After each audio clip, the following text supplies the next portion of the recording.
আসসালামু আলাইকুম।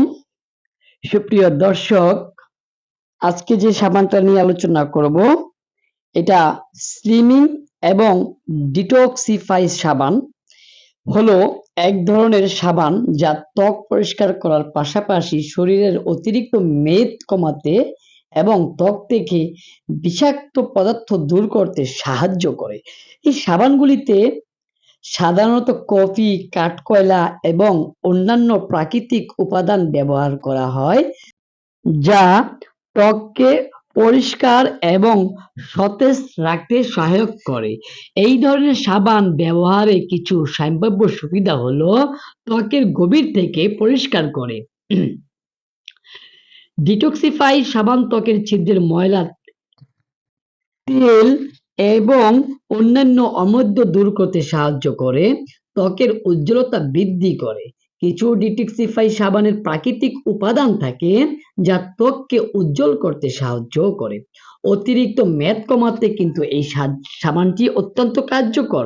কিছু স্লিমিং সাবান যেমন কফি সাবান ত্বকের নিচে রক্ত সঞ্চালন বাড়িয়ে অতিরিক্ত মেদ কমাতে সাহায্য করে।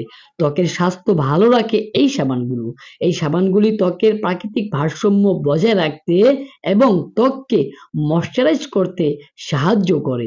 কিছু জনপ্রিয় ডিটক্সিফাই এবং স্লিমিং সাবান হলো কফি সাবান। কফি পাউডার ত্বকের মৃত কোষ দূর করে এবং রক্ত সঞ্চালন বাড়ায়। কাঠকয়লা সাবান কাঠকয়লা ত্বকের গভীর থেকে পরিষ্কার করে এবং অতিরিক্ত তেল শোষণ করে। হার্বেরিং স্কিন এবং ডিটক্সিফাই সাবান এই সাবানটি কফি নির্যাস দিয়ে তৈরি এবং ত্বককে পরিষ্কার ও মিশ্রণ করে তোলে। তবে কিছু সতর্কতা রয়েছে। এই সাবানগুলো ব্যবহারের আগে আপনাদের একটা সতর্কতা অবলম্বন করতে হবে। যেমন যেকোনো সাবান ব্যবহারের আগে প্যাচ টেস্ট করে নিন, বিশেষ করে যদি আপনার ত্বক সংবেদনশীল হয়। যদি ত্বকে জ্বালা বা র্যাশ দেখা যায় তাহলে ব্যবহার বন্ধ করে ডাক্তারের পরামর্শ নিন।